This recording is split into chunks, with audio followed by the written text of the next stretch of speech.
हमारे इस चैनल पे और हमारे इस कार्यक्रम में, जहाँ पे हम इंट्रोड्यूस करेंगे आपको अनहर्ड हीरोज़, नए नए एंटरप्रेनर्स जो अपनी अपनी इंडस्ट्री में बहुत ही बढ़िया परफॉर्म कर रहे हैं और अपनी इंडस्ट्री को एक नया आयाम दे रहे हैं। मैं हूं कौशल नायक, मैं होस्ट करूंगा इस पॉडकास्ट को और आज हमारे साथ हैं मिस्टर मिहिर लदावाला जो स्पेयर पार्ट इंडस्ट्री में सालों से काम कर रहे हैं और मैन्युफैक्चरिंग से लेकर डिस्ट्रीब्यूटर तक उन्होंने आज तक किया हुआ है। तो हम मिहिर जी से जानेंगे कि इस इंडस्ट्री में वो कैसे आए और इस इंडस्ट्री के पोटेंशियल के बारे में और आने वाले फ्यूचर के बारे में उनकी क्या राय है। तो नमस्कार मिहिर जी, स्वागत है आपका हमारी इस पॉडकास्ट में। मिहिर जी, फर्स्ट ऑफ ऑल तो हम जानना चाहेंगे कि आप इस इंडस्ट्री में कैसे आए। थैंक यू वेरी मच मेरा इंट्रोडक्शन देने के लिए कौशल जी। मेरी तरफ से इस चैनल के सारे ही दर्शकों को हार्दिक शुभकामनाएं। Thank you.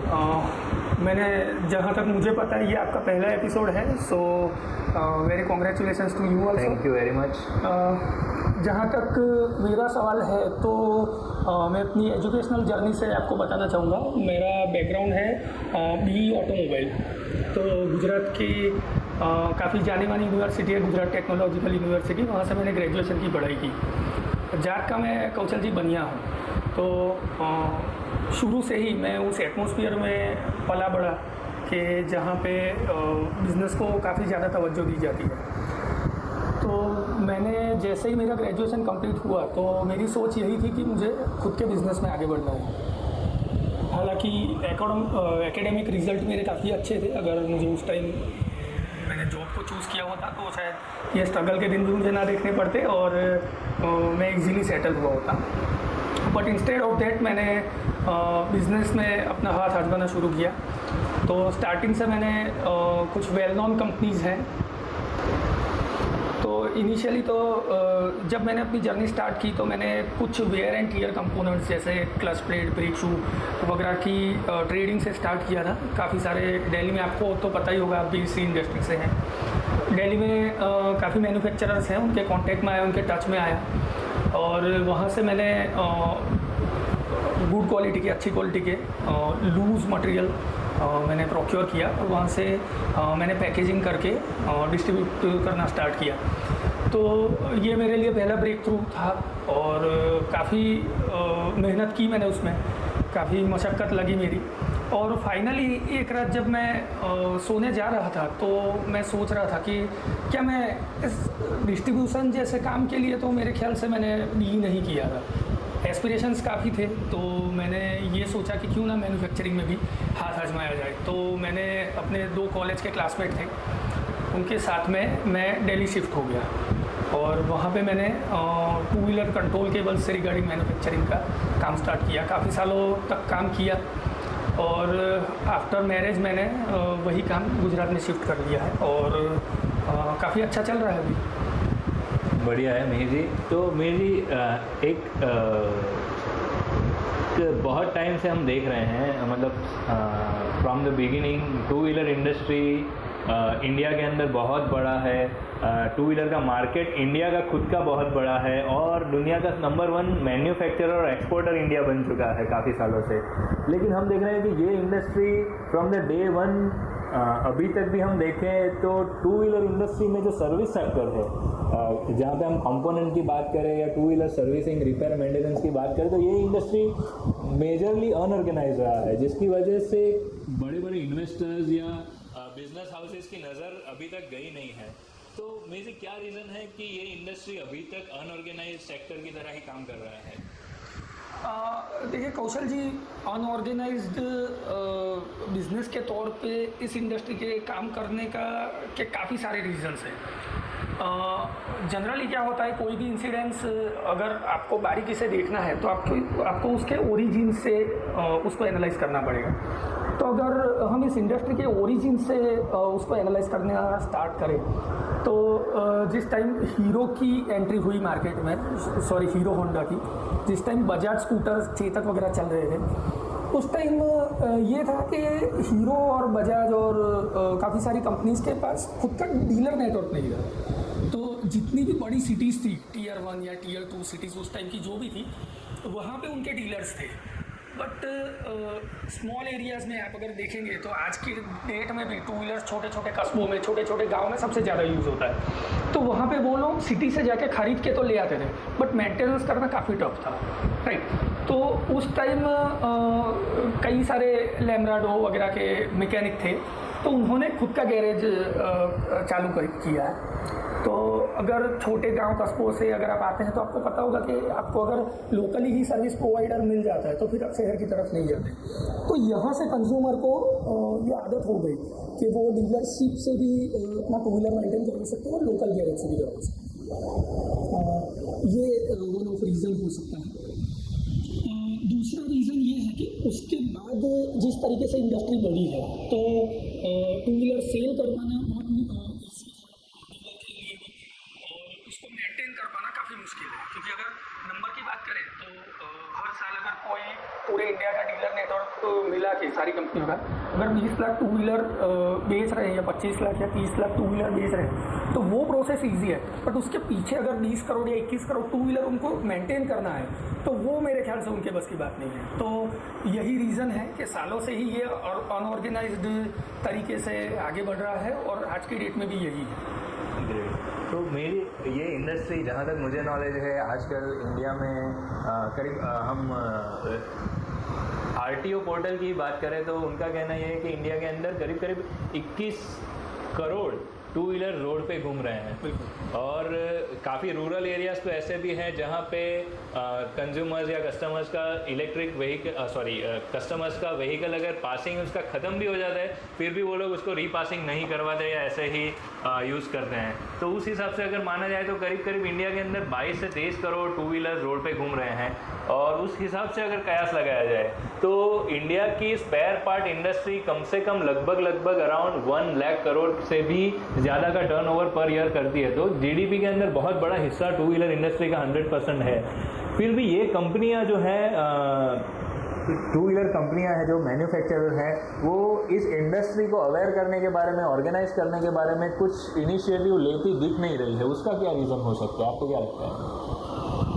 देखिए उसके कई सारे रीज़न्स हो सकते हैं। वन ऑफ द रीज़न ये हो सकता है कि इस इकोसिस्टम को सुधारने का बीड़ा कौन उठाएगा। अगर हम इस टाइप की मुहिम की बात करें तो आज की डेट में करप्शन फ्री होने के लिए कौन मुहिम चला रहा है ना। तो ये जब तक वहाँ पे कोई ऐसा बिजनेस मॉडल बाहर नहीं निकलता जो इस इंडस्ट्री को ऑर्गेनाइज करके वहाँ से पैसा कमा सकती है तब तक ये कर पाना बहुत मुश्किल होगा। अगर आप इसी डिस्ट्रप्शन की बात करेंगे तो जो OEMs हैं, मतलब स्पेयर्स मैन्युफैक्चरर्स, वो खुद अभी डुप्लीकेशन की जो भी दिक्कत है उनसे जूझ रहे हैं। तो उनका भी वही है फोकस कि माल बिक रहा है, पैसा आ रहा है, बिजनेस चल रहा है, तो ये फोकस तो वो भी नहीं कर रहे हैं। बट आई एम श्योर आने वाले जो भी साल हैं, अगर हम पिछले 20 साल को एनालाइज करें तो जब से डीमोनेटाइजेशन और GST इम्प्लीमेंट हुआ है, आजकल तो GST में भी काफ़ी स्ट्रिक्टनेस गवर्नमेंट की तरफ से दिखाई दे रही है। तो धीरे धीरे वो पक्के पे आने लग गया है। तो पक्के पे आने के बाद कई सारे रिटेलर्स भी हैं जो अपना बिज़नेस धीरे धीरे पक्के में दिखा रहे हैं। तो उस तरीके से ये इंडस्ट्री काफ़ी ऑर्गेनाइज होने का ट्राई करेगी। अगर सर्विस प्रोवाइडर चाहें तो इस इंडस्ट्री को 100% ऑर्गेनाइज कर सकते हैं। ओके। और मैं आपको बता दूं, ये खाली इंडिया का प्रॉब्लम नहीं है। अच्छा। जिस भी कंट्री में टू व्हीलर यूज़ होता है, जैसे अफ्रीकन कंट्री, एशिया की भी कई सारी कंट्रीज़ हैं, वो सारी कंट्रीज़ में ये प्रॉब्लम है क्योंकि और शायद वहाँ पे पेइंग कैपेसिटी का भी बहुत बड़ा इस तरीके से आप बता रहे हैं, मुझे लग रहा है कि ये एक ग्लोबल प्रॉब्लम जहाँ पे भी टू व्हीलर्स चल रहे हैं उसका है। और मेजर रीज़न मुझे आपकी बात से ये लग रहा है कि शायद वॉल्यूम की वजह से ये इंडस्ट्री अनऑर्गेनाइज रहा है। और जो सर्विस सेक्टर के जो ड्राइविंग फोर्स हैं, जो टू व्हीलर टेक्नीशियंस वो अपने आप को शायद ऑर्गेनाइज करना नहीं चाहते, और मे बी शायद I might be wrong, but इतने सारे टू व्हीलर मैकेनिक्स हैं जिसकी वजह से जिसको देख के शायद किसी इन्वेस्टर ने या किसी एंटरप्रेन्योर ने ये नहीं सोचा कि ये इंडस्ट्री को भी ऑर्गेनाइज किया जा सकता है और इसमें भी बड़ी अपॉर्चुनिटी है। क्योंकि मैंने जहाँ तक टू व्हीलर गैरेजेस देखे हैं, it definitely doesn't impress anyone. तो जो भी अच्छे बैकग्राउंड से आ रहा है, अच्छी पढ़ाई करके आ रहा है, तो आई डोंट थिंक वो लोग ये सोचते हैं कि इस इंडस्ट्री को भी रिवोल्यूशनाइज किया जा सकता है, या फिर किसी की नज़र नहीं गई। मेरी आने वाले समय के अंदर हम देख रहे हैं कि government is pushing very hard electric vehicle. Nitin Gadkari ji बार बार बोल रहे हैं कि 2030 तक इंडिया के 30 या 40% टू व्हीलर्स इलेक्ट्रिक हो जाएंगे। अगर वो इलेक्ट्रिक हो जाते हैं तो इस इंडस्ट्री का, सर्विस इंडस्ट्री का, स्पेसिफिकली जो स्पेयर इंडस्ट्री है, तो उसका क्या हर्ष होगा?